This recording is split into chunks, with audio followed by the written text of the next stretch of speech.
Vous écoutez le podcast de la formation. Le podcast fait par et pour les actrices et acteurs de la formation.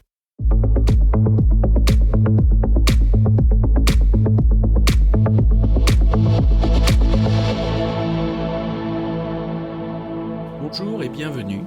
Je suis ravi de vous recevoir sur le podcast de la formation, dédié aux formatrices qui souhaitent profiter de retours d'expériences terrain qui fonctionnent et de stratégies détaillées étape par étape.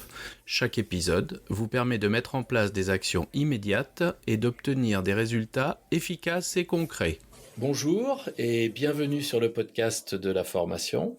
Je reçois aujourd'hui Marco Bertolini. Marco, peux-tu te présenter ? Oui, bonjour Laurent.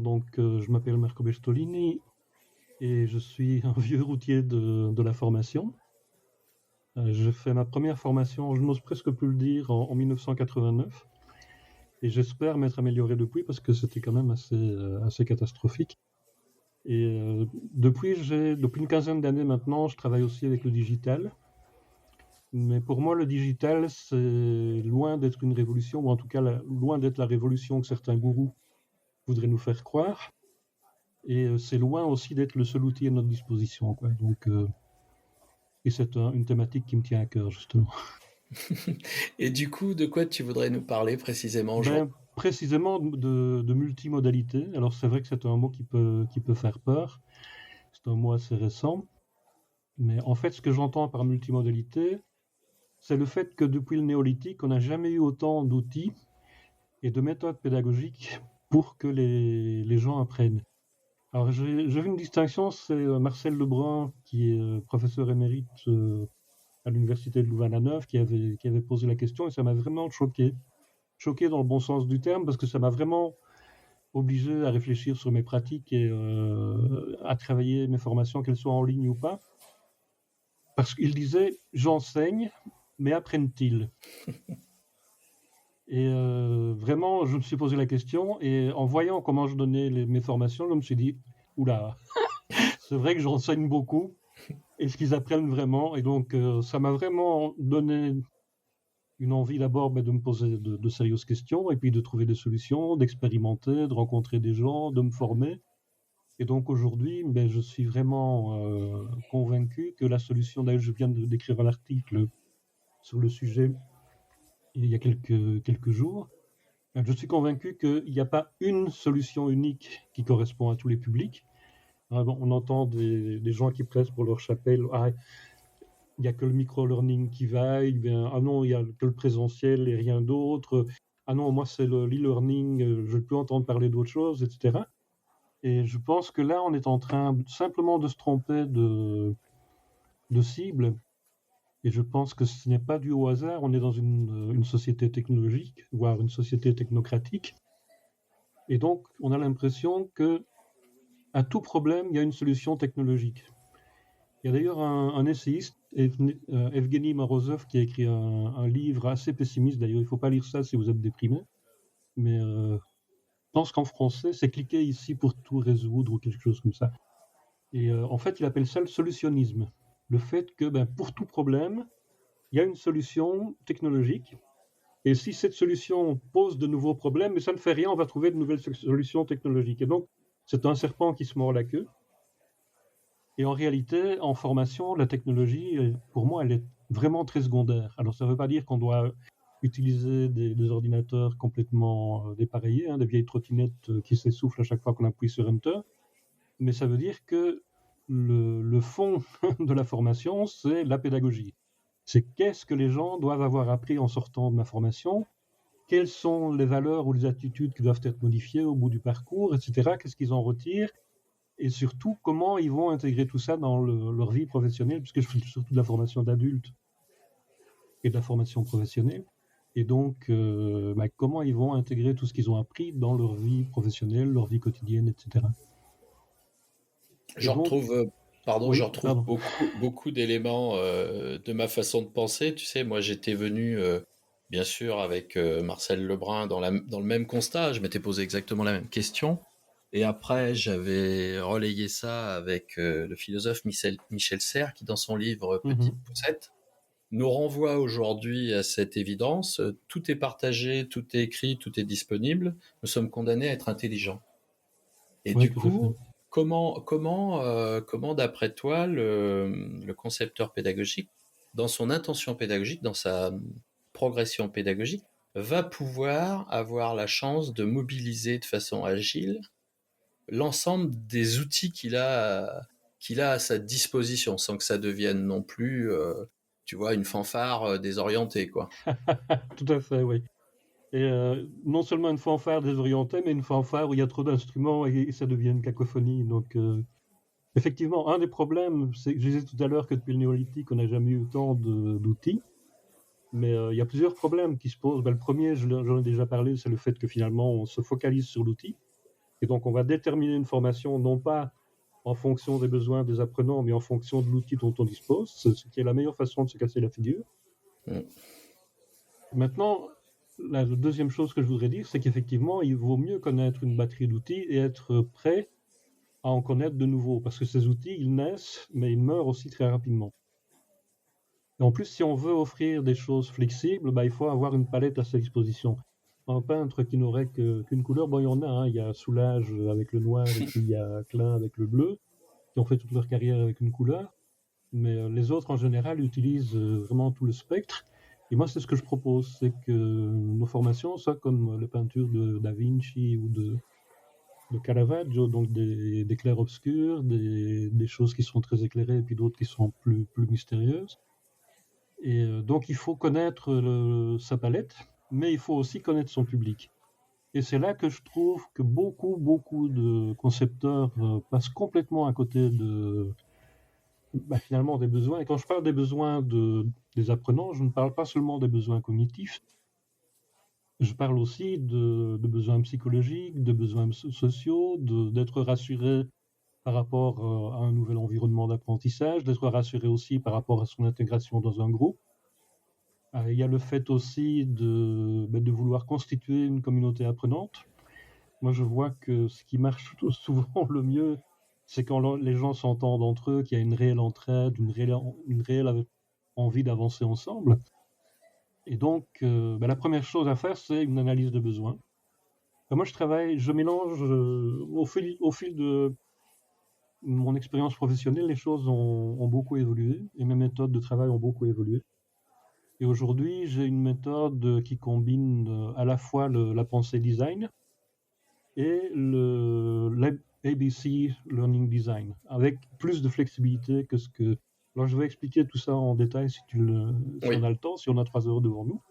Oui, Et, bah écoute, on va apprendre à développer notre esprit de synthèse, tu vas voir. Ok. Alors, ce que je voulais dire, c'est que d'abord, la pensée design, c'est quoi?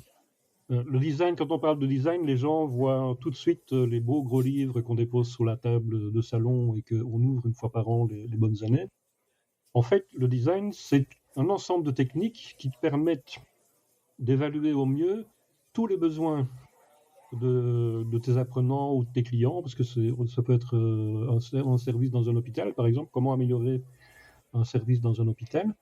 Et donc, on va d'abord poser quelques hypothèses. Donc, le problème vient de telle ou telle cause, et puis on va vérifier tout ça avec, par exemple, une carte d'empathie. Donc, la carte de Daniel Gray, je ne sais pas si tu connais. Oui, bien sûr. Et puis des enquêtes, des interviews, etc., pour essayer vraiment de savoir qu'est-ce que je peux apporter à l'utilisateur final pour qu'il évolue, pour qu'il apprenne, pour lui donner l'occasion d'apprendre. Et une fois qu'on a dégagé tous ces éléments, eh bien, on commence à faire de l'idéation, c'est-à-dire on essaye de trouver les meilleures solutions, les meilleures réponses par rapport aux problèmes qu'on a détectés. Et puis on commence à créer un prototype. Alors le prototype dans la formation, c'est tout simple. On fait une première formation qu'on teste avec un premier panel d'apprenants. Ici, pour les 2 derniers MOOC qu'on a fait, on a fait vraiment toute une campagne sur les bêta-testeurs. Et sur le tout dernier qu'on a fait, qui était le MOOC d'IMPA sur les technologies de publication, en un mois, on a fait un bond en qualité phénoménal, parce qu'on avait une centaine, si mes souvenirs sont bons, on avait une centaine de bêta-testeurs qui nous remontaient des trucs, mais auxquels nous, on n'aurait jamais pensé. Eh oui. Et même chose ici, on a développé avec Bibliothèques sans frontières l'an dernier une application pour les réfugiés ukrainiens. Et pareil, on a associé des groupes de réfugiés. Donc, et on a eu d'ailleurs l'aide précieuse de la Croix-Rouge pour faire ça. Je ne les remercierai jamais assez. Et là aussi, ils nous ont suggéré des options. Par exemple, on avait des dialogues. Et ce sont eux qui nous ont dit, ah oui, mais les dialogues au début, pour un débutant, ils sont vraiment trop rapides. Et donc, ça paraît tout bête, mais on a ajouté une icône en forme de tortue qui permet de ralentir vraiment le discours pour pouvoir distinguer chaque syllabe, etc. Et donc, c'est vraiment des techniques précieuses qui permettent de cibler au maximum les besoins des apprenants, mais comme je disais tout à l'heure, pas seulement les besoins cognitifs. J'ai travaillé dans une banlieue de Liège il y a une dizaine d'années avec une association qui voulait former des jeunes à l'emploi. Il y avait juste un gros problème, c'est que l'emploi pour ces jeunes-là, c'était vraiment la loose. Parce que dans ce quartier-là, on faisait beaucoup plus de fric en vendant des petits sachets au coin de la rue et donc il a fallu vraiment, avant même la formation, il a fallu faire toute une campagne pour valoriser les valeurs liées à l'emploi. Et pas uniquement la valeur fric. Donc ça veut dire que parfois, il y a un énorme travail à faire en amont, avant même de mettre une ligne en ligne, ou bien avant même de rencontrer les gens dans une classe. Alors l'ABC Design Learning, je ne suis pas d'accord avec tout ce qu'il propose. Par exemple, une des hypothèses de l'ABC Learning Design, donc, qui est une méthode qui a été mise au point par le London College University, c'est qu'on essaie de travailler de manière scientifique. Or, moi, je prétends que la formation est un art et pas une science. Et que quand on veut former des gens, il entre autant de part d'intuition que de part de rationnel. Aussi bien du côté des formateurs et des concepteurs que du côté des apprenants, on est tous humains et donc on a tous une part d'irrationnel qui est souvent beaucoup plus développée que de le pense. Et donc, je ne vais pas jusque-là. Par contre, ce qui m'intéresse dans l'ABC Learning Design, c'est deux choses. D'abord, le fait qu'on essaie au maximum de diversifier les activités. Et donc, il y a par exemple des activités d'acquisition qui sont malheureusement ce sur quoi se concentre beaucoup trop de formations actuelles, c'est-à-dire la vidéo, le texte, l'infographie, etc. Donc, tout ce qui permet d'acquérir de nouvelles informations. Mais ça ne permet pas de se frotter à la matière. Et moi, je prétends que plus on se frotte à la matière, plus on l'interroge de manière différente et plus on a des chances d'apprendre. Et donc, l'ABC Learning Design propose aussi des recherches, de la pratique, de la discussion, du travail de groupe et de la production. C'est-à-dire qu'au lieu de faire un podcast à destination des apprenants, je dis aux apprenants, et si on faisait un podcast? Alors, je l'ai fait avec un groupe de migrants pour Molenbeek Formation. Molenbeek a eu une réputation dans les médias qui est totalement imméritée. Moi, j'y ai vécu pendant 6 ans et je peux vous dire que j'ai jamais eu le moindre accident. Le seul accident qui me soit arrivé, c'est une inondation dans ma cave après un orage, donc rien à Oui. voir avec le terrorisme ou avec quoi que ce soit. C'est ça. Et c'était une formation pour qu'ils deviennent soit valets de chambre, soit comment appelle-t-on ça, les dames qui font femmes de chambre, valets de chambre. Et à un moment donné, je me suis dit, mais il commence sérieusement à bien. C'est une formation de FLE spécialisée pour le métier de l'hébergement et de l'hospitalité. Et à un moment donné, je me suis dit, mais il commence à bien maîtriser et tout, et comment je pourrais les amener à aller plus loin. Et je leur ai parlé du podcast en leur disant, mais vous savez, si vous voulez vraiment connaître le métier, il y a un truc qu'on peut faire. On fait un podcast et on décide ensemble de qui on va interviewer. On va aller interviewer le directeur de l'hôtel, on va interviewer un réceptionniste, on va interviewer une femme de chambre, un valet de chambre, un voiturier, voir un peu ce qu'ils fabriquent dans leur métier, comment ça se passe, quelles sont les difficultés qu'ils ont avec les clients, comment ils les résolvent, etc. Et avec un autre groupe, là, on a fait un blog, et ce sont les apprenants qui ont... Alors, il y a des trucs qui sont un français limite parce qu'effectivement, ce sont des gens qui sont en FLE, mais ça a créé une dynamique incroyable dans le groupe. Aussi bien du côté podcast que du côté blog, ils ont dû réfléchir à des thématiques qui les intéressaient.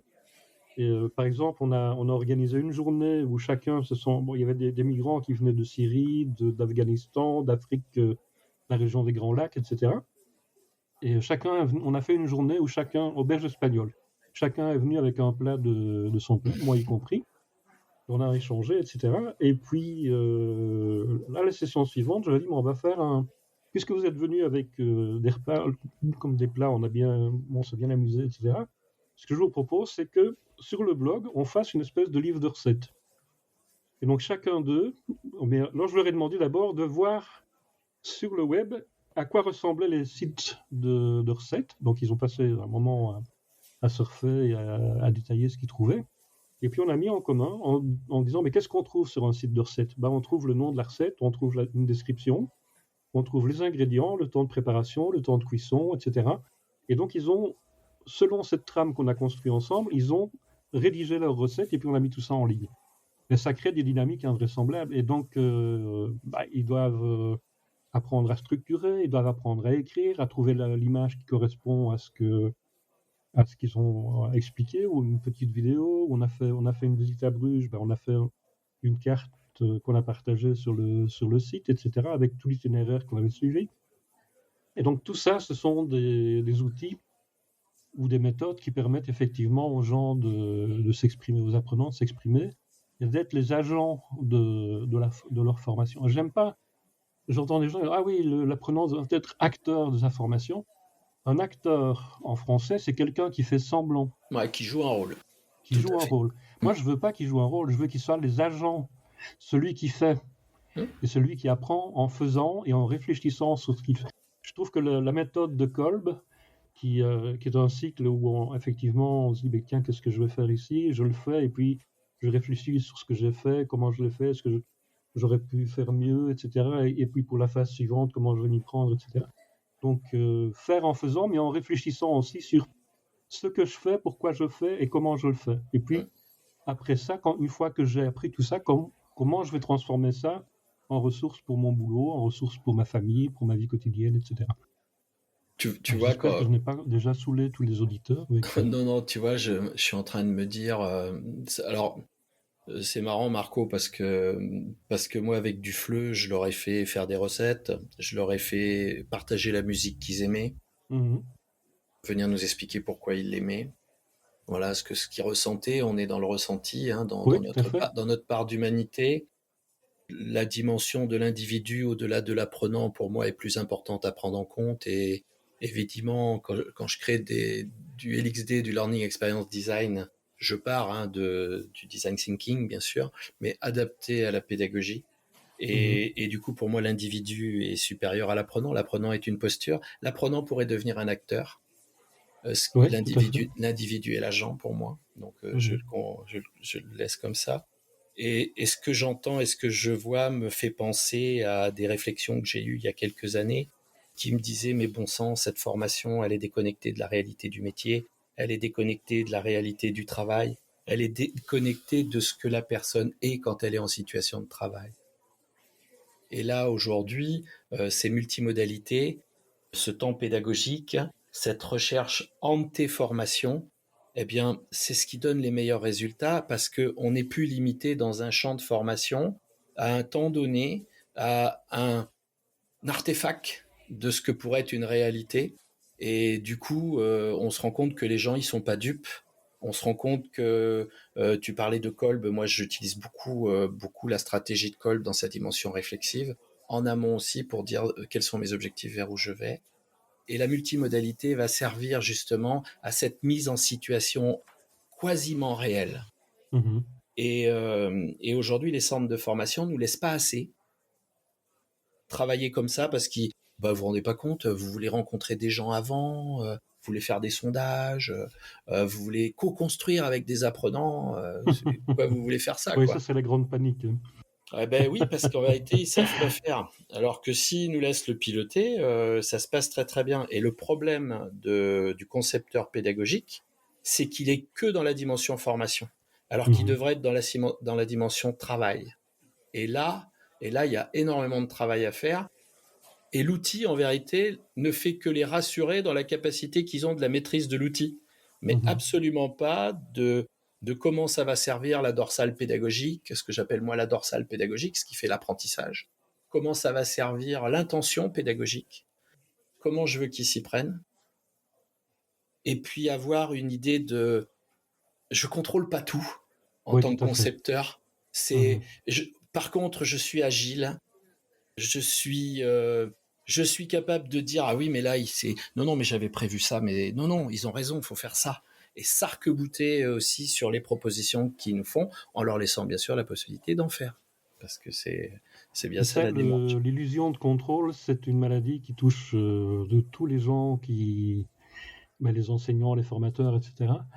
Et il y a des termes aussi qui renforcent cette illusion de contrôle. Quand on parle de LMS, on parle de Learning Management System. C'est tout à fait illusoire. Je préfère de loin l'expression anglaise qui dit Virtual Learning Environment, donc environnement d'apprentissage virtuel.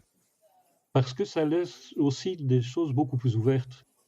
LMS, on a l'impression de contrôler les trucs. Ben non, LMS, on met en contact, C'est ça. dans le meilleur des cas, un groupe de personnes avec des contenus. Mais qu'est-ce qu'on contrôle là-dedans? S'ils n'ont pas envie de venir, ou s'ils viennent mais qu'ils n'ont pas envie d'apprendre, on peut avoir le meilleur LMS du monde, on joue tout seul, quoi. Donc, Oui, et puis s'ils n'ont pas la possibilité de s'y connecter, parce qu'il y a aussi ça, hein. Nous, on l'a vécu pendant le Covid dans l'institution où j'étais. On se rendait compte que plus les gens étaient dans un niveau d'études bas, moins ils étaient outillés pour pouvoir suivre des formations à distance. tout à fait. Hein, on n'avait pas de problème avec les ingénieurs, eux, ça marchait bien, mais avec les CAP, on avait énormément de problèmes. Une connexion à la maison, voilà, l'enfant n'est pas prioritaire, hein, chez lui, c'est son père qui regarde le foot. Donc, et tout ça en vérité, on le théorise à travers un système où on s'auto-congratule de la belle chose qu'on a réalisée nous. Et Oui. tu vois, on est encore dans de la centration concepteur. Alors que lorsqu'on va faire toute la partie d'expérience d'apprentissage, l'expérience d'apprentissage, c'est quelle expérience il va vivre pour apprendre. Donc du coup, déjà, toi, t'es plus trop dans l'affaire, hein, t'es juste là en train de... J'ai l'impression d'être aux manettes, tu sais, d'une table de mixage, moi, à chaque fois. Et puis, chaque modalité, c'est un petit bouton où je vais te dire, bah là, tiens, on va faire ça. Voilà. Aujourd'hui, tu pousses tel curseur, demain, tu pousses l'autre, parce que en fonction de la situation, en fonction de l'état des apprenants aussi, hein, parfois... Moi, je travaillant avec des migrants, parfois, j'en avais un qui arrivait complètement désespéré parce qu'il venait de recevoir l'ordre de quitter le territoire, etc. Bon, tu espères faire passer une leçon de grammaire dans cette situation-là, Ah il là, recourt toujours, quoi. ouais, c'est ça. Donc, Et tu vois, j'ai été confronté donc aussi avec des enseignements à produire à des migrants. On avait fait une enquête pour savoir quelles étaient leurs problématiques. Et on avait imaginé plein de problématiques, nous, hein, de notre côté. Leur problématique à eux, c'était de recharger leur smartphone. Ah oui. C'était le truc qu'ils disaient, oui, mais nous, on a besoin de recharger notre smartphone. Parce qu'ils avaient tous Même des chose pour smartphones. les sans-abri. Ouais, c'est ça. Et tu vois, quand tu fais ton SWOT au démarrage, que tu regardes, ça, tu peux pas l'avoir parce que c'est vu de ton côté. Tout à fait. C'est vu de ton côté. Et d'où l'importance de ce que je disais tout à l'heure, donc la séquence d'empathie dans la pensée design, qui est d'ailleurs même souvent bâclée par les gens qui font de la pensée design. Oui. Parce qu'on a très envie de sauter sur l'idéation, sur le brainstorming, créer des trucs. Je suis quelqu'un de créatif, je pense que j'ai pas besoin vraiment qu'on me pousse beaucoup pour ça, au contraire. Mais il y a une étape indispensable. Quand on a fait le MOOC 10, donc le MOOC sur les troubles d'apprentissage, nous, on avait émis une théorie, c'est que d'une part, il y avait des parents et d'autre part, des enseignants. Et que l'objectif, c'était de faire se rencontrer ces gens, deux blocs, qui s'affrontent régulièrement sur les réseaux sociaux de manière pas très sympathique parfois. Et ma crainte, c'était aussi d'ailleurs qu'ils se bagarrent sur le MOOC. Et puis, on a fait une première carte d'empathie sur base de cette réflexion-là. Et puis, on a fait deux enquêtes, une pour les parents, une pour les enseignants. Mais l'enquête, elle a été publiée sur mon blog, donc tout le monde pouvait y répondre. Et dans la semaine, j'ai été inondé de messages de logopèdes, vous appelez pas ça logopède en France, vous appelez ça orthophoniste. Oui. Donc d'orthophonistes, de spécialistes, tous les spécialistes qui tournent autour des troubles de l'apprentissage. Et moi, je tombais de ma chaise en me disant, mais enfin, ces gens, ils ont une formation. Et en fait, non, en discutant avec eux, ils m'ont dit, ah non, dans notre cursus, on a une leçon au maximum sur la dyslexie, on t'explique en 50 minutes ce que c'est, et puis voilà quoi. Voilà. Ok, Donc, donc finalement, tu as une on a, connaissance, aucune expérience. Quoi. voilà, et donc finalement, on a réorienté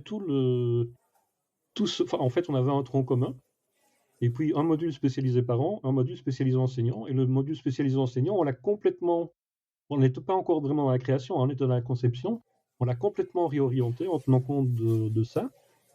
Et comme c'était un programme Erasmus, on a dû sortir 3 tonnes de statistiques pour justifier ce qu'on avait fait.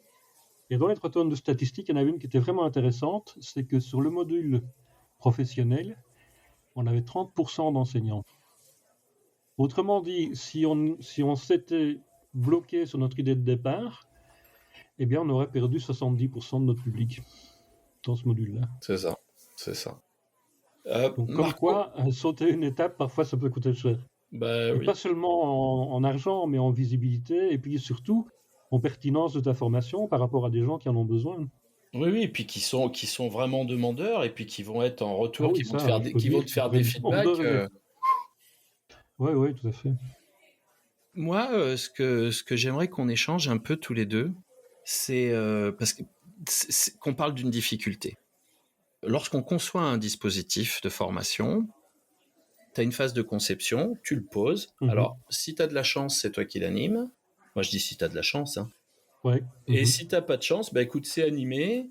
Alors effectivement, en fin de session, on aura la sacro-sainte enquête de satisfaction avec des questions qui n'amènent que des réponses erronées.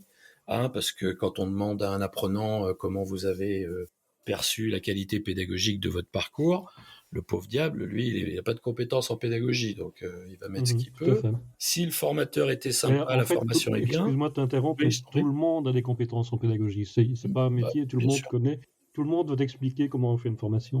Bah oui. Et donc, du coup, ce que j'aimerais qu'on échange tous les deux, si tu veux, Ah non, j'ai pas envie. c'est comment on arrive, nous.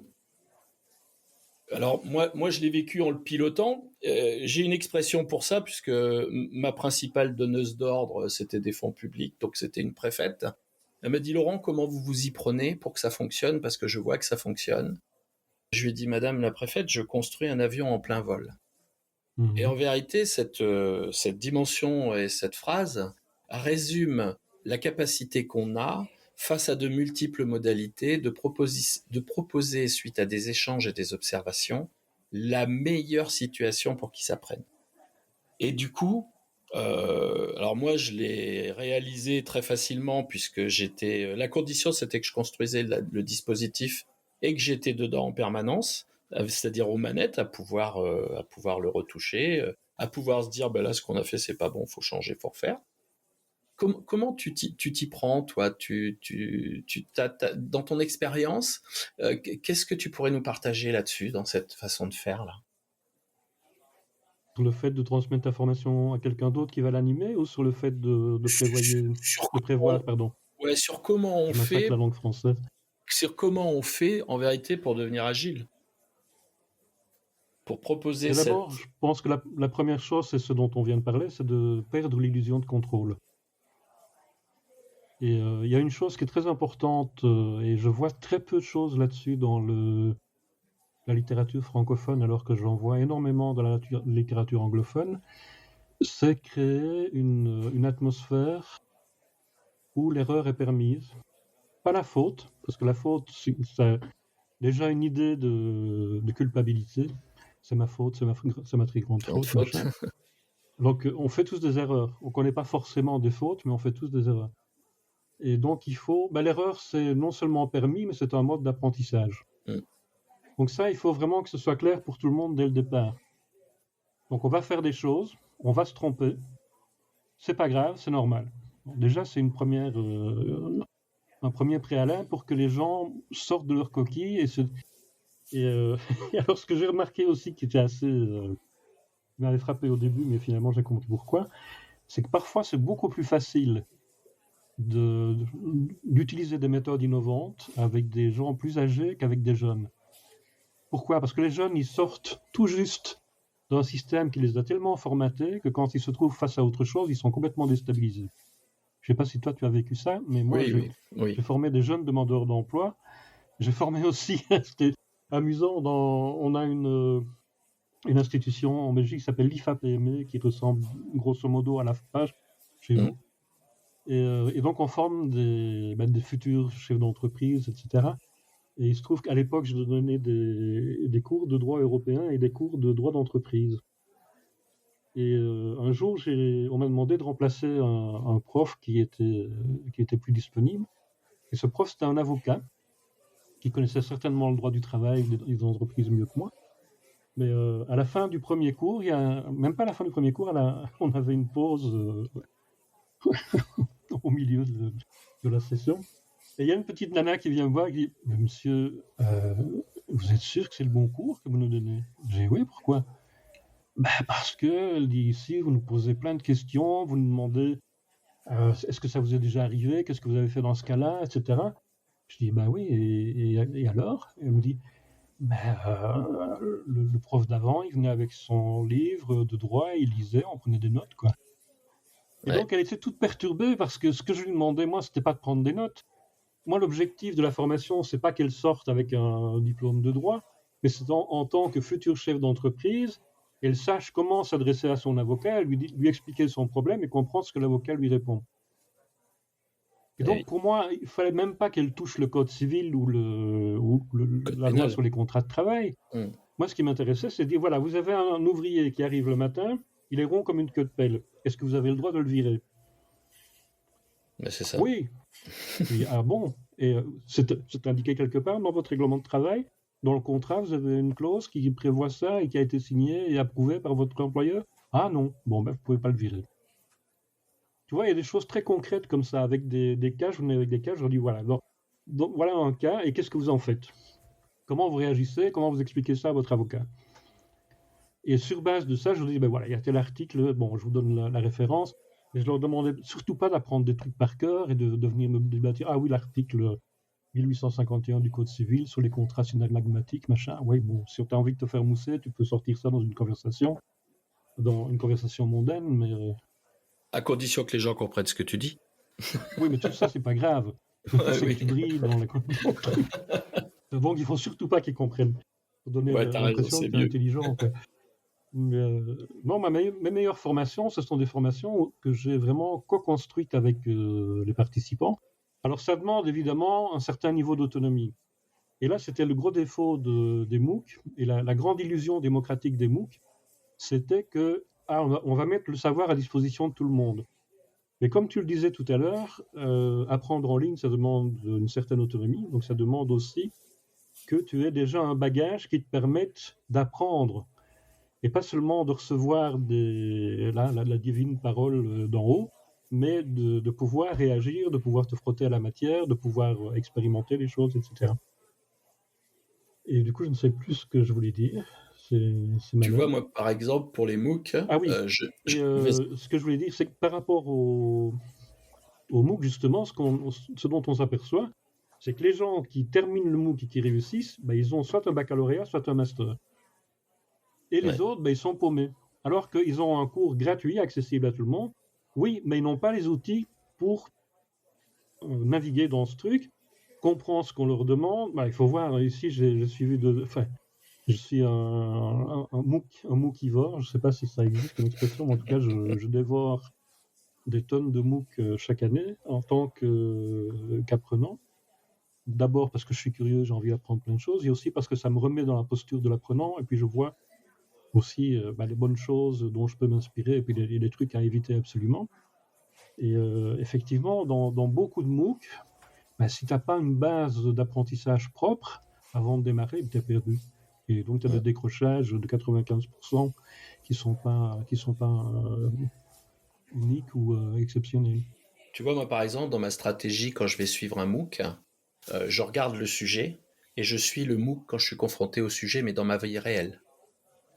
Parce que comme ça, en vérité, mon terrain d'expérimentation, c'est ma vie réelle. Et je vois très très vite ce dont j'ai besoin dans ces nouveaux apprentissages, ce que je maîtrise pas.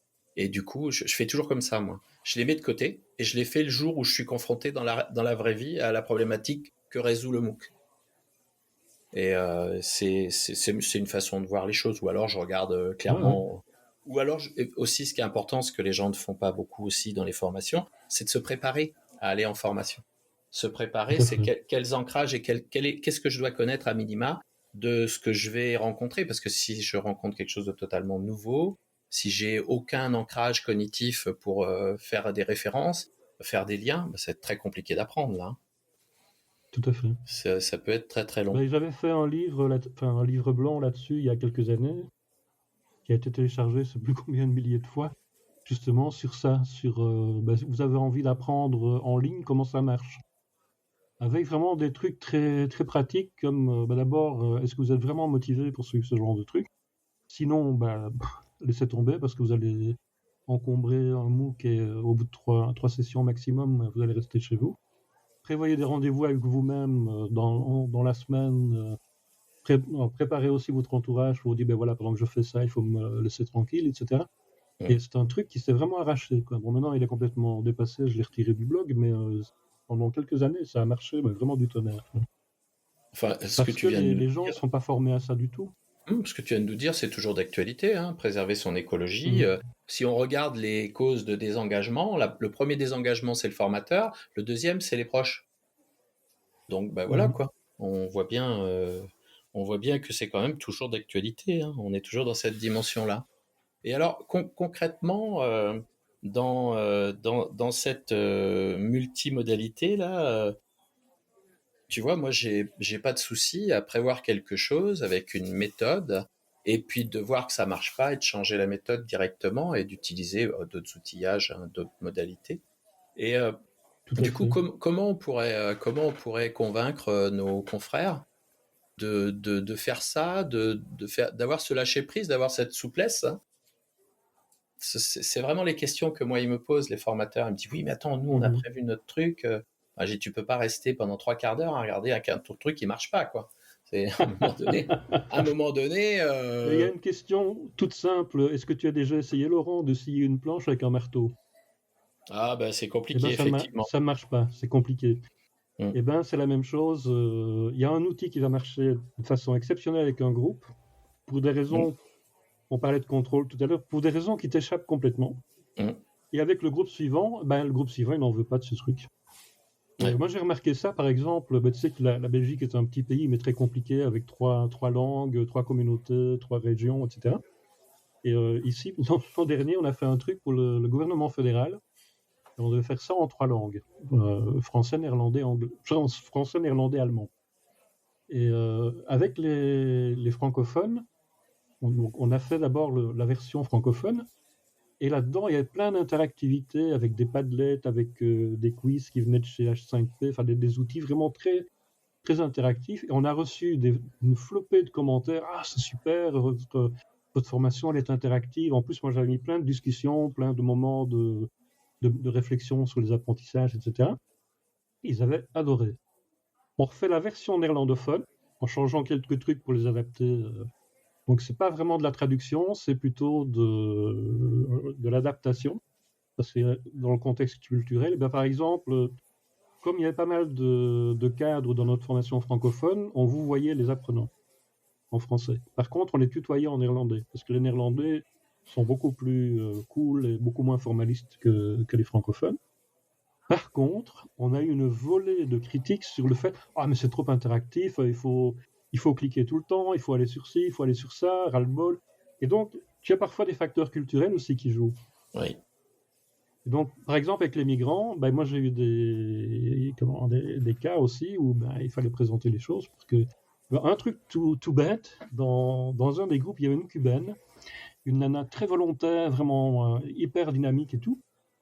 Et puis un beau jour, on voit une leçon sur vendre, acheter, donc aller au magasin, etc. Et donc, j'avais préparé tout un truc avec des dialogues. Voilà, tu vas chez tu as des choses à acheter, donc tu vas chez le boucher pour ta viande, machin. Et la nana s'effondre en larmes.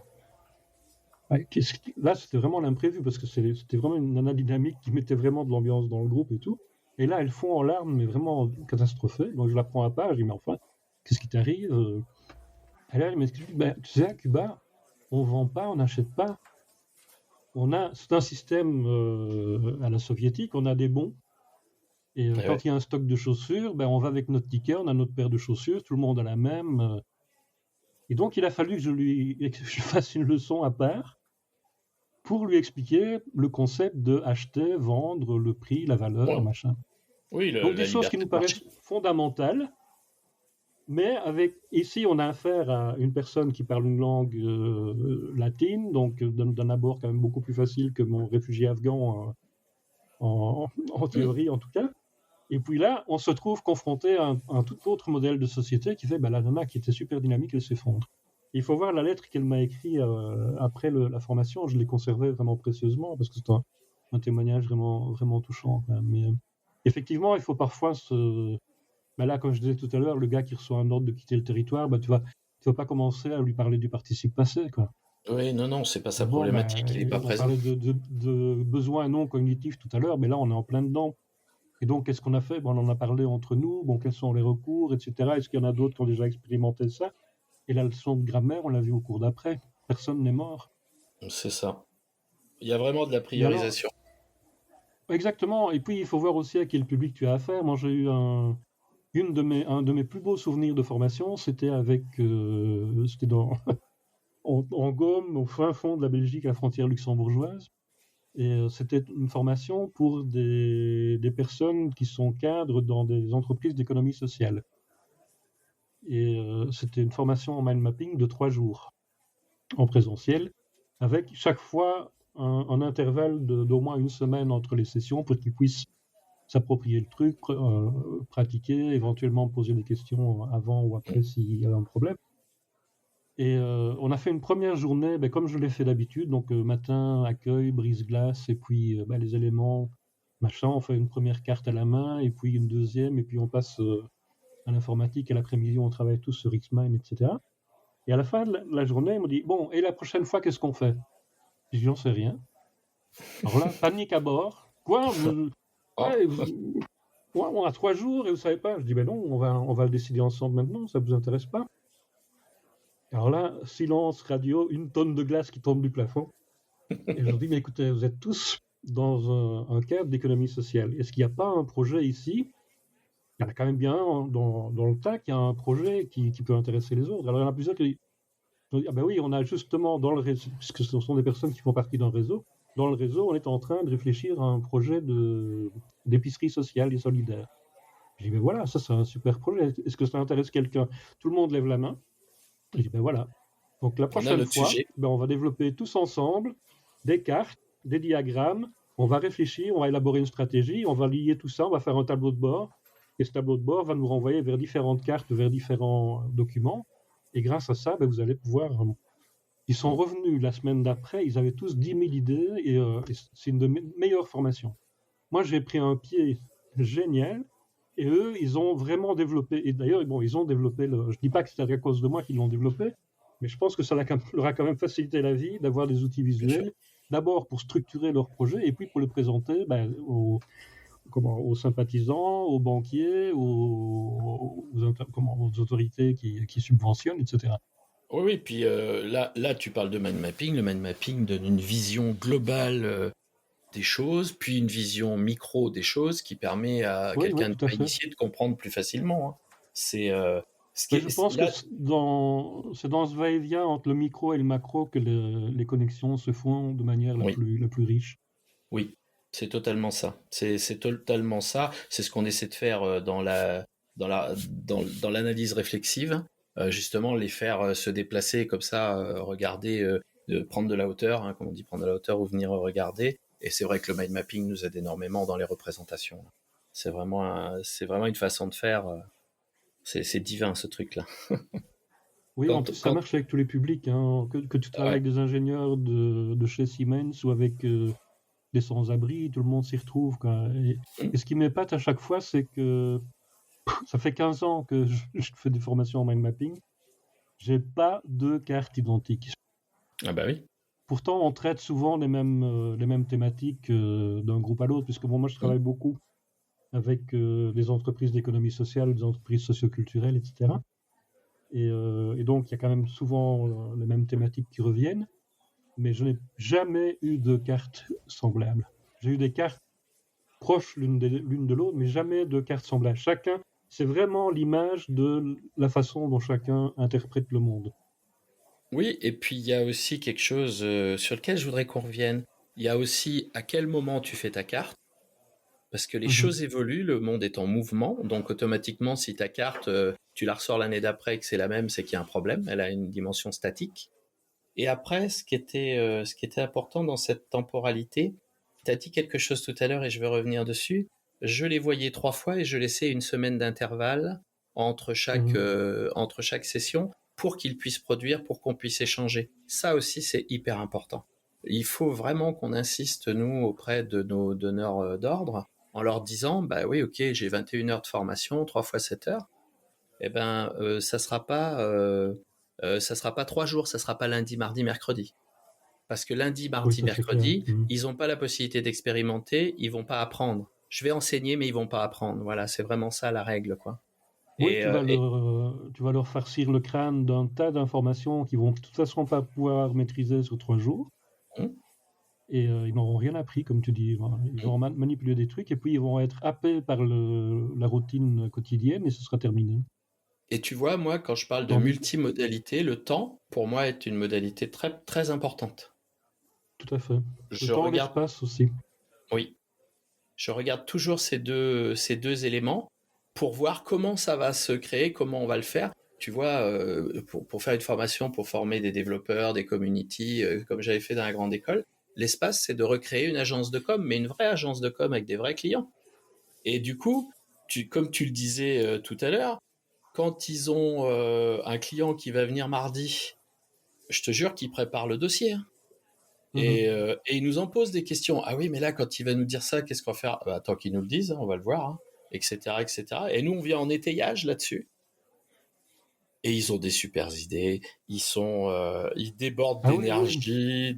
Enfin, c'est en Et moi, vérité. c'est quelque chose que je constate depuis des décennies, c'est que quand tu offres un cadre sécurisé et que tu fais confiance à ton public, Mm, bah, les gens, ils fournissent des trucs, mais extraordinaires, quoi. Ici, j'ai vu encore, à un moment donné, je vois dans mes statistiques sur le blog un lien qui vient de Padlet et qui m'amène pas mal de public. Et je clique sur le lien pour aller voir de quoi il s'agit. Et en fait, c'est une institutrice qui a fait un Genially, pardon, pas un Padlet, un Genially absolument magnifique sur la méthode pédagogique et notamment l'ABC, Learning Design. Et en fait, quand je vois ce qu'elle a fait, je me dis, bon sang, elle a bien profité du truc quand même, parce que l'élève a dépassé le maître, quoi. Quand je vois la qualité c'est ça. de son Genially, les liens qu'elle met à disposition, toute la dynamique, les ressources, etc., j'ai waouh, c'est Mm. vraiment une synthèse de tout ce que je leur ai appris sur le truc, quoi. Ouais, tu vois, C'est moi, magique. Pour moi, c'est la meilleure ouais, récompense, hein, ouais. c'est comme tu vois. Plusieurs fois, je me suis dit, mais bon sang, ils ont appris beaucoup plus que je comptais enseigner. Mhm. Ça, c'est magique, ça. Ça, c'est magique parce qu'on Oui, sait une que, on sait que formation, comme tu dis, on s'adresse à un être humain complet et donc on ne peut pas se limiter à l'apprenant. non. Une formation, c'est aussi des relations. Ouais, et Bon, puis ici, c'est. j'ai écrit un article il n'y a pas longtemps sur la présence en ligne, la présence à distance. Et effectivement, enfin, il y a 3 dimensions là-dedans. Il y a la dimension sociale, c'est-à-dire laisser du champ pour que les gens puissent avoir de vraies relations sociales et puis qu'ils puissent apprendre Hmm, ensemble, ouais. qu'ils puissent agir, donc comme on disait tout à l'heure, qu'ils puissent être agents de leur formation. La dimension cognitive, qui va leur permettre aussi de construire des choses ensemble, justement, de co-construire du savoir, de faire des recherches ensemble, etc. Et puis la dimension pédagogique qui est que ils vont pouvoir maîtriser, avoir le contrôle sur une partie de la formation. Hmm, Alors l'exemple que j'ai donné tout à l'heure avec les 3 jours de mind mapping, c'est un exemple extrême où effectivement ils co-construisent à partir d'un projet qui vient de chez eux, etc. Maintenant, si on a un donneur d'ordre avec un cahier des charges un peu boulonné, etc., il y a quand même moyen de dire, voilà, la première session, c'est vous qui la programmez. Par exemple, dans les formations de formateurs, je leur demande, détaillez-moi votre scénario. Elle dit, sur quel support? Ça, vous choisissez. Le support, je m'en fous. Ça peut être une feuille Excel, une mind map, ça peut être une vidéo, tout ce que vous voulez. Le format, c'est votre choix. Mais par contre, je veux retrouver tous les éléments du, Du du scénario. scénario. Je veux savoir exactement, tiens, là, qu'est-ce que vous avez prévu? Si ça marche pas, est-ce qu'il y a un plan B, etc. Est-ce que vous avez une progression pédagogique qui permet à des gens peu qualifiés au niveau numérique, par exemple, d'entrer avec une activité de seuil cognitif bas? Par exemple, aller mettre un pointeur sur une carte ou aller sur un Padlet, dire où tu habites et quel est ton plat préféré, avoir ou une photo de l'endroit que tu préfères dans ta ville, des choses comme ça. Et puis progressivement avancer sur des choses beaucoup plus complexes. Et en tout cas, leur donner aussi le choix mais quand c'est possible. Pourquoi demander à tous de faire une feuille Excel alors qu'il y a des gens quand on dit Excel, ils vomissent. Bon, moi, je ne suis pas là pour vendre des médicaments antiémétiques, hein. Donc, je leur donne plutôt le choix. Et en général, ils font des trucs surprenants. Ouais. Alors, tu as des gens qui m'ont donné un truc, tout ce qu'il y a de plus comment dire, banal sur Word à première vue, mais dans lesquels il y avait des idées géniales. Et Ah d'autres bah qui m'ont oui. fait des mind maps super jolies, mais dans lesquels il n'y avait pas de fond. Et l'inverse aussi, hein. Donc, mais ça veut dire que tu leur as donné l'occasion de s'exprimer avec un moyen dans lequel ils se sentent à l'aise. Et c'est aussi un conseil que je leur donne quand ils me disent, oui, mais il y a tellement d'outils, Marco, qu'est-ce qu'on... Je dis, mais prenez d'abord des outils avec lesquels vous vous sentez à l'aise, parce que j'ai suivi une formation il y a très longtemps avec un ancien chef d'entreprise qui est devenu chef d'orchestre, figure-toi. Et ce monsieur, il m'a donné une leçon que je n'oublierai jamais. Ouais, ça tient en une phrase. C'est le lion sent le gnou malade. Autrement dit, si tu n'es pas à l'aise avec un outil, ton Ça se public va le voit. sentir Hum, immédiatement. Et il suffit qu'il y ait un ou deux leaders négatifs et tu vas passer un sale moment. C'est ça. Donc, il faut prendre des outils qui correspondent aussi au public. En fait, l'outil doit devenir le terrain d'entente. Il doit devenir ton champ de, je vais pas dire ton champ de bataille, ce serait dommage, mais en tout cas ton champ d'expérimentation, ton bac à sable. Et chacun peut faire son pâté comme il veut, avec son seau, sa pelle, sa coquille, enfin, tu vois. Mais au C'est moins chacun a contribué et chacun s'est exprimé avec qui il est, avec son histoire, avec ses expériences, avec sa vision du monde, etc. c'est ça. On voit, tu vois, ça me fait penser à un échange que j'ai eu il y a pas longtemps avec un formateur il est dans un centre de formation où il forme des agriculteurs. Et on échangeait comme ça, tu sais, le soir autour d'une bière. Il me dit, oh là, ils vont rentrer de stage, il faut qu'ils me fassent les rapports de stage. Tous les ans, c'est une catastrophe, ils aiment pas ça. En plus, c'est mal construit, on leur donne la trame, c'est pas terrible, machin. Il me dit, t'aurais pas une idée? Bah, je dis si. J'ai dit, ce qu'il faut leur dire, c'est qu'au démarrage, plutôt que de faire un rapport de stage écrit, tu vas leur demander de prendre un portfolio. Tu vas leur mettre à disposition un portfolio et dans lequel ils vont mettre les photos de tout ce qui leur a paru important pendant leur stage. Mhm. Et à l'arrivée, ils vont venir le présenter. Il leur met ça en place et il vient me débriefer derrière. Il me dit, écoute, j'ai vécu un moment extraordinaire. Il me dit, ce qui a été le plus extraordinaire, c'est la dynamique qu'il mettait à présenter ce qu'il faisait. Et il me dit, il manquait rien. L'essentiel était là. Bah, je dis, tu Ah oui, vois, tout à fait. ils sont pas,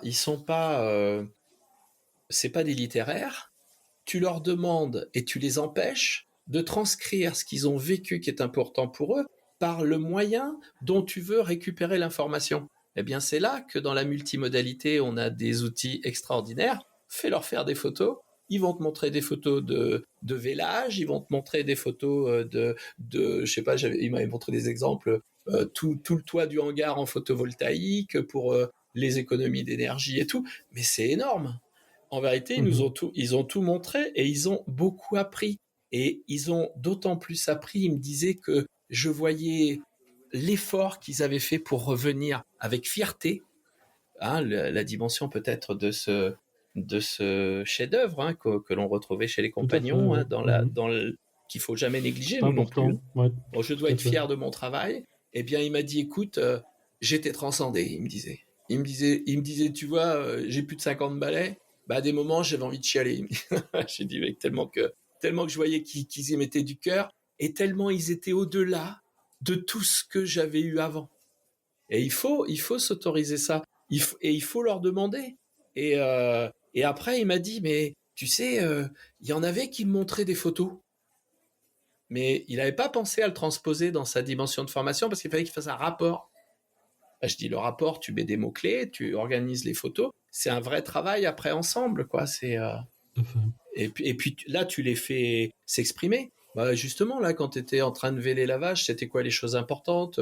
Comment tu t'y es pris? Tu as commencé par quoi? Tiens, présente. Toi, les autres, ils n'ont pas eu ça. Bah, c'est les céréaliers. Présente ça. Le céréalier, lui, va te présenter autre chose, etc.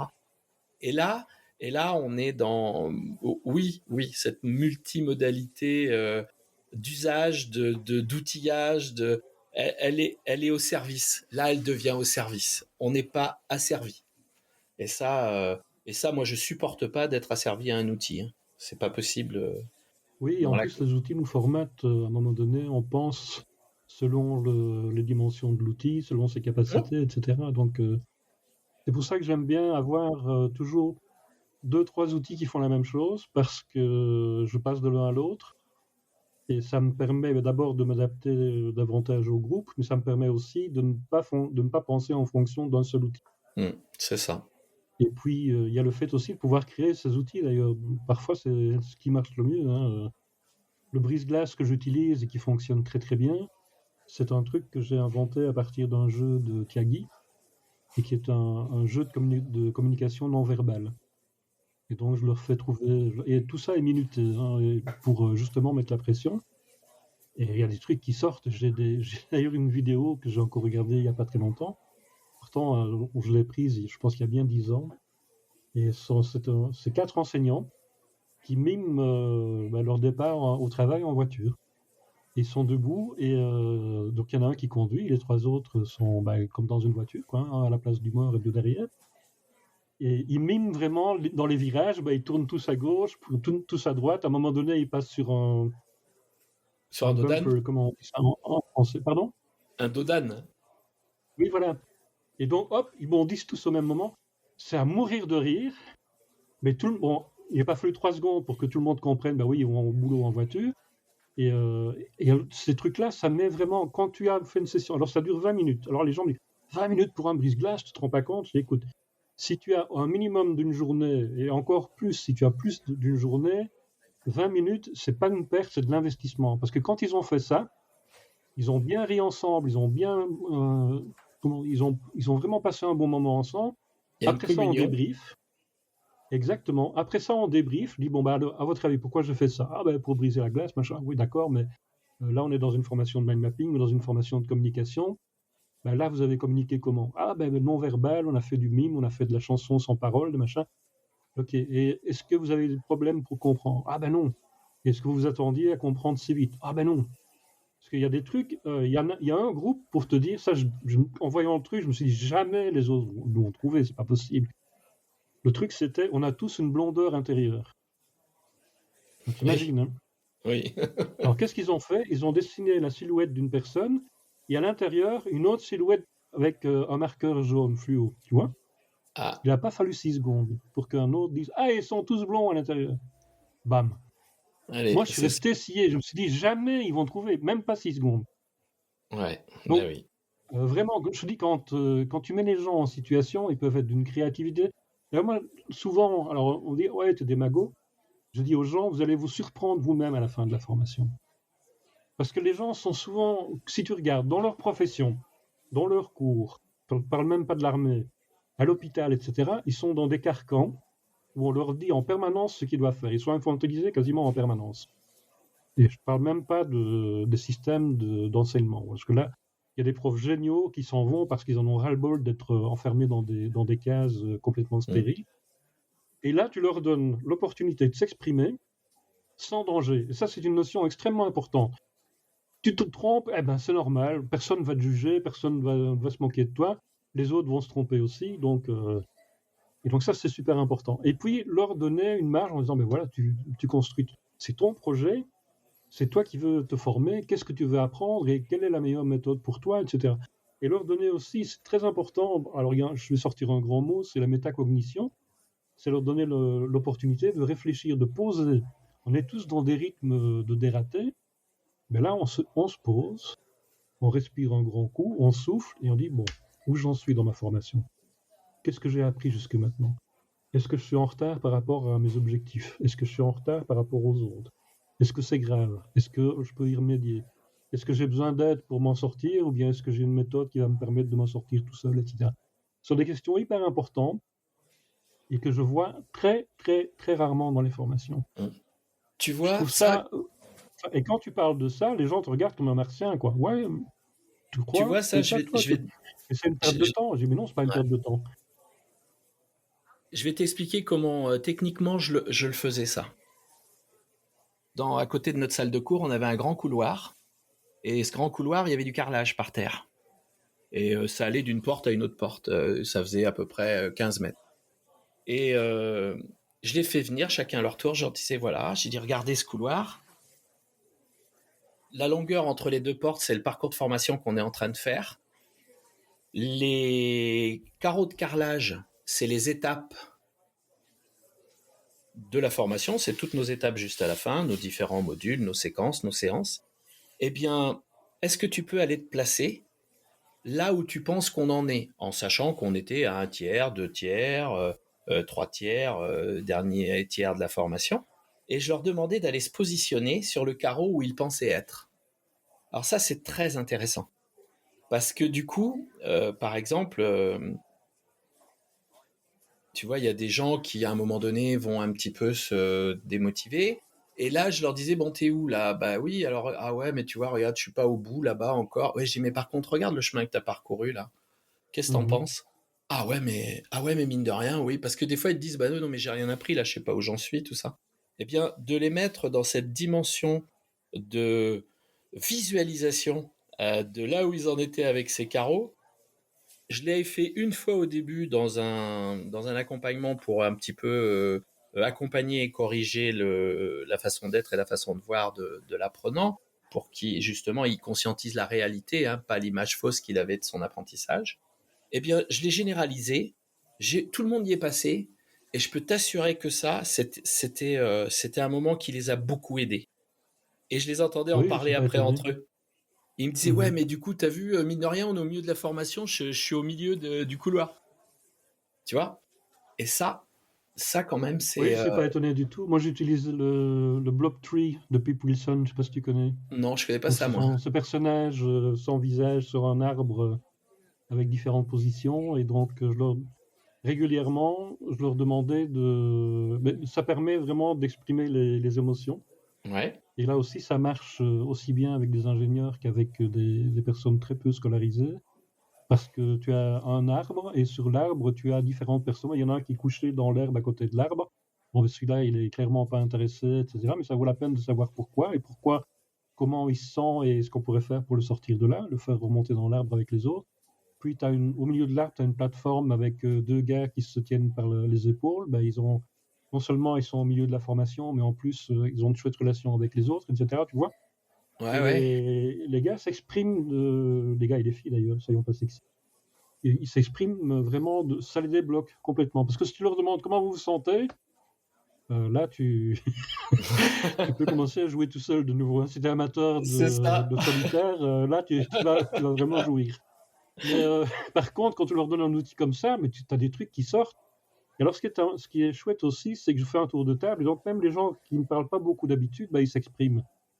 Ouais, Et parfois, c'est ceux qui ne parlent pas beaucoup que quand ils l'ouvrent, ils te sortent des trucs, les autres restent baba. c'est ça. Et puis Et toi après, aussi, d'ailleurs. tu as aussi un exercice qui est très intéressant par rapport à ça. C'est toi, dis donc, qu'est-ce que tu penses de ce qu'il nous dit de lui? Ah oui, tout à Intéressant, ça fait. aussi. Ça aussi, c'est Mhm. intéressant. Mais tu vois, tu dis que t'es comme ça. Ben non, regarde, moi, l'autre jour, t'as bien fait ça l'autre jour. Et toi, t'étais pas présente, tu sais. Ben, tu l'as bien développé, ce bout de code, l'autre jour. Ah Alors, oui, oui, moi j'ai eu c'était quand même plus un cas dur qu'aujourd'hui. dramatique. J'ai eu un cas dramatique comme ça dans une formation de demandeurs d'emploi. C'est une formation pour des jeunes de 18-25 ans. C'était un groupe pas piqué des hannetons. J'en avais deux là-dedans qui sortaient de tôle. La plupart, ils étaient sans revenus. Ils avaient une aide du CPAS, donc l'équivalent de la CCS chez vous. Hum. Et là-dedans, il y a une petite nana toute mignonne. Et alors j'avais un syllabus, donc un manuel, si tu veux, avec toutes sortes de grilles à leur faire faire, mes qualités, mes compétences, machin. Et les grilles, c'était un assommoir, quoi. Donc ce que je leur faisais faire, c'était des séances, ben, comme tu dis, des questions de ce genre-là. Et on notait tout ça sur des mind maps. Et alors à un moment donné, on était justement à la session sur les qualités. Et je leur demandais à chacun, bon, ben, tu vois, quelles sont tes qualités? Et au moment où la petite nana devait s'exprimer, elle me dit « moi, des qualités, j'en ai pas, monsieur. » Je dis « Bon, c'est une nana qui a 18 ans. Elle est mignonne à croquer et elle te sort qu'elle n'a pas de qualité. » Alors qu'elle était la première le matin, toujours souriante, etc. Alors je dis « Les autres, qu'est-ce que vous en pensez? Elle n'a pas de qualité? » « Ah, mais si, tu rigoles ou quoi? Elle est toujours souriante, elle nous remonte le moral quand ça va pas. Elle est, elle est toujours ponctuelle. Et la fille, je suis comme ça, moi, mais vraiment, elle tombait des nues, quoi. Ouais. Et lors d'un entretien individuel, elle m'a appris qu'en fait, elle a été enceinte à 16 ans, ses parents l'ont obligée à avorter, elle a été traumatisée, et depuis, elle avait une image d'elle-même totalement catastrophique. Oui, Et en travaillant comme ça, avec des mind maps et des trucs, finalement, elle s'est reconstruite, et maintenant, elle bosse, je l'ai croisée il n'y a pas très longtemps, et elle bosse toujours dans l'hôpital où elle a fait son stage, quoi. Donc, comme cool. quoi... Bien marqué. Là aussi, on parlait de méthode tout à l'heure, mais je t'en avais parlé d'ailleurs une fois, on a eu une conversation. Donc aussi dans une maison de l'emploi, donc ce sont des antennes décentralisées de l'équivalent pour l'emploi. Et c'est une bonne idée parce que quand tu arrives dans les bâtiments du Forum ou d'Actis, ce sont en général de très grands bâtiments, centre-ville, avec des portes monumentales que les gens hésitent vraiment à pousser parce qu'ils se demandent ce qu'il y a derrière. Tandis que ça, c'est décentralisé, c'est dans le quartier, les gens y vont. Bon, c'est un bâtiment à taille humaine avec des gens en principe souriants à l'entrée, etc. Et là, c'était le cas. On a vraiment une maison sympa. Sauf que j'ai jamais vu la directrice de la maison. Donc, moi, je restais 6 semaines avec eux pour toute la formation de départ. Et puis, ils allaient pendant plusieurs semaines en stage. Et si tout se passait bien, mais ils avaient un boulot à la fin du stage. Et comme je me suis rendu compte, si tu demandes aux gens c'est quoi une qualité, citez-moi des qualités, avec un peu de chance, tu vas en avoir 4. Si par contre tu fais une mind map et que tu leur demandes d'aller mettre des post-it sur la mind map avec les qualités, au bout de la séance, tu en as 18 minimum. C'est ça. Et donc, à partir de là, ils peuvent se dire, tiens, ah oui, moi je me reconnais là-dedans. Et donc, je leur faisais faire leur propre mind map avec les qualités que eux s'étaient trouvées. Et puis, je demandais aux autres, je leur demandais de présenter la mind map avec leurs qualités, je demandais aux autres, vous êtes d'accord avec ça? Et eux ils disaient, sur ce truc-là, peut-être pas trop, mais par contre, elle a oublié telle qualité, ou bien lui, lui, il est super sympa, il l'a pas mis, pourquoi? Tu vois, et avec des échanges vraiment tout à fait informels. Et alors, comme on faisait des mind maps de groupe comme ça, ou des mind maps individuels, on les mettait au mur pour avoir une mémoire de ce qu'on avait fait. Et donc, c'est aussi en même temps une barre de progression, tu vois. Oui, tout à fait. Au bout de quelques semaines, tu vois que le mur est complètement couvert et que tu as bossé, tu as mouillé ta chemise. Je n'ai jamais rencontré cette nana. Par contre, il y a une dame du service administratif qui est venue me trouver un jour en me disant Monsieur Bertolini, il faudra enlever toutes ces mind maps parce que la directrice, que tous ces petits dessins, là, ça ne fait pas sérieux. Donc, en fait, moi, j'ai un outil qui permet de mobiliser les gens, mais c'était perçu par la direction comme des petits Mickey dont il fallait avoir honte. Tu vois, c'est ça. Eh oui. On est trop souvent confronté à ce genre on est trop souvent confronté à ce genre de soucis. Moi, j'ai des tonnes d'anecdotes là-dessus. C'est une catastrophe. Ah oui, j'imagine. Oui. C'est une oui, parce que dès que tu veux un petit peu sortir du cadre, tu vois, je te donne un exemple. Mais par contre, on n'est jamais venu une seule fois dans une session voir comment ça se passait, à quoi ressemblaient les apprenants ou le formateur. Quoi. Et quel résultat positif tu obtenais, hein là, en plus, pour le coup, on a eu des résultats phénoménaux. C'est assez impressionnant. Ah oui, je vais te donner un exemple. Moi, je démarre une session de formateur d'infographiste. Et donc, du coup, je me dis, infographiste, le matin, on va discuter un peu de ce qu'est l'infographie, le message, la couleur, la typo, très rapidement, pour qu'ils aient juste une petite vision. Et je dis, je vais proposer un truc, je vais les envoyer l'après-midi en ville, et puis ils vont aller faire ce qu'ils veulent, ils vont aller me photographier tout ce qui pour eux se rapproche de l'infographie. Et là, donc, je fais une demande exceptionnelle de sortie pour mon groupe d'étudiants pour qu'ils puissent aller faire une activité pédagogique, t'es bien d'accord? Je te dis pas comment il a fallu que je lutte. Ah ben oui, mais s'ils sont pas là, ils sont pas en formation. Ah ben non, c'est vrai. Et puis écoute, j'ai désobéi une fois de plus. Ils y sont allés. Et le lendemain matin, ils sont revenus, on a attaqué ce qu'était l'infographie. Et figure-toi qu'ils avaient photographié des panneaux, des affiches, comment on appelle ça, des enseignes de magasins, des marquages sur la route, etc. Et puis à un moment donné, ils m'ont dit, mais en gros, ce qui en était ressorti, c'est partout, il y en a partout de l'infographie. Eh ben, c'est ça, et c'est pour ça que votre métier il est important. Eh bien, tu peux pas t'imaginer, entre l'année d'avant, où j'avais pas fait ça, hein, et cette année-là, où dès le premier jour, enfin dès le deuxième jour, puisque voilà pourquoi votre métier est important, comment ils s'y sont acharnés, consacrés, comment ils ont produit, comment ils ont fait du lien, c'est fou quand même. Donc il y a vraiment, tu vois, il faut vraiment oser sortir des cadres là, et ça c'est une modalité. C'est aussi une modalité, c'est je vais regarder dans la vie réelle ce qui est consacré par le métier que je vais apprendre. Tout à fait. J'ai fait un MOOC il y a quelques semaines sur les sols. Parce que je m'intéresse à l'écologie, etc. Et je voulais savoir ce qu'il y a dans le sol. Et à deux moments, on devait aller dans le jardin. La première fois, c'était pour prendre la terre et voir quelle est la composition de la terre dans ton jardin. Est-ce que c'est plutôt de l'argile? Est-ce que c'est plutôt du calcaire ou ou de la terre du sable, végétale, etc. voilà. Et la deuxième fois, c'était de faire une espèce de tranchée de 30 cm, 30 cm carrés et 30 cm de profondeur, et de voir dans cette motte combien tu avais de vers de terre, d'insectes, de bestioles, Ouais, toute etc. la biomasse, pour voir quoi. la densité de la vie. C'est génial. Bah oui. C'est génial. Tu fais des choses en ligne, mais en même temps, ça t'accroche à la vie réelle, et puis tu viens faire ton retour d'expérience en disant, ben voilà, moi j'ai une terre grasse avec très peu de sable, beaucoup d'argile, etc. Et voilà ce qui pousse dessus, voilà combien de vers de terre j'ai compté, etc. Bon. Ouais. Alors ça paraît débile dit comme ça, mais en réalité c'est très formateur et tu as vraiment mis les mains dans Ouais, c'est de la non pas dans le contextualisation. cambouis, mais dans la terre. Dans la Quoi. terre, c'est de la contextualisation. Exactement. Bon, ouais, très bien. Dis Marco, je pensais à quelque chose, moi. Je crois quand même qu'il va falloir qu'à un moment donné, on se retrouve sur le podcast, si tu es d'accord, pour parler de mind mapping quand même. Ok. Parce qu'aujourd'hui, je vois beaucoup de choses autour du mind mapping, mais en vérité, je vois quand même des choses qui sont pas très pertinentes, pas très, pas poussées, pas utilisées comme il faut, pardon. Donc, j'aimerais bien qu'on remette un peu, et puis là, avec ton expérience, qu'on remette un petit peu l'église au milieu du village sur cette dimension de mind mapping. Est-ce que tu serais d'accord? Oui, évidemment, avec plaisir. Bon, bah, très bien. Écoute, est-ce que tu aurais quelque chose à rajouter sur cette multimodalité au service de la formation? Mais en conclusion, je voudrais dire que on est avant tout des formateurs, on n'est pas des vendeurs de matériel ou de logiciels. Et donc notre priorité, ça doit être l'apprenant et ses besoins.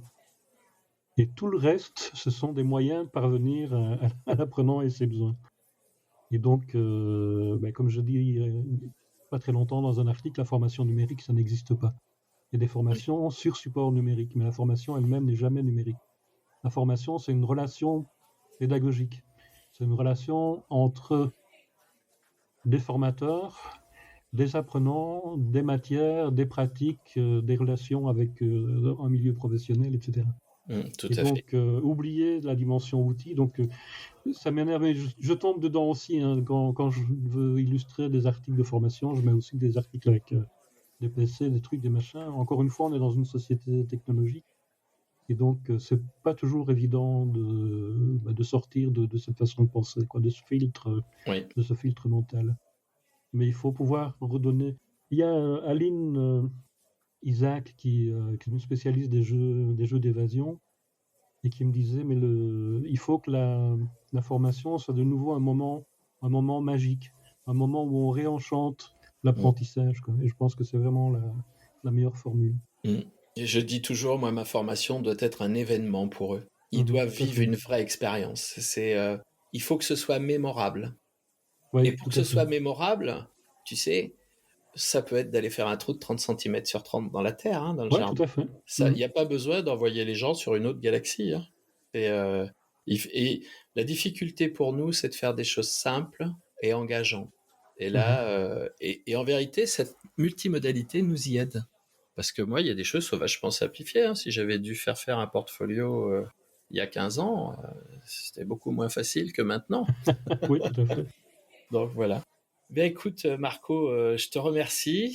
C'est moi qui te remercie pour l'invitation. C'était vraiment écoute, c'était avec une plaisir. discussion très agréable. J'espère que les auditeurs ont tenu jusqu'au bout. Oui. Mais... Juste pour la petite histoire, je voulais juste te rappeler quelque chose. Lorsque j'ai commencé dans le métier, la première personne à qui j'ai osé poser une question concernant la formation, c'était Marco. Et puis, il m'y avait répondu avec gentillesse, avec simplicité. Et c'est un moment qui m'avait marqué. Je suis très content aujourd'hui de le recevoir sur le podcast. Merci encore à toi. Merci infiniment. Ça me touche vraiment beaucoup. À bientôt À bientôt. pour de nouveaux épisodes du podcast de la formation. On se retrouve très rapidement à l'écoute de nouvelles aventures.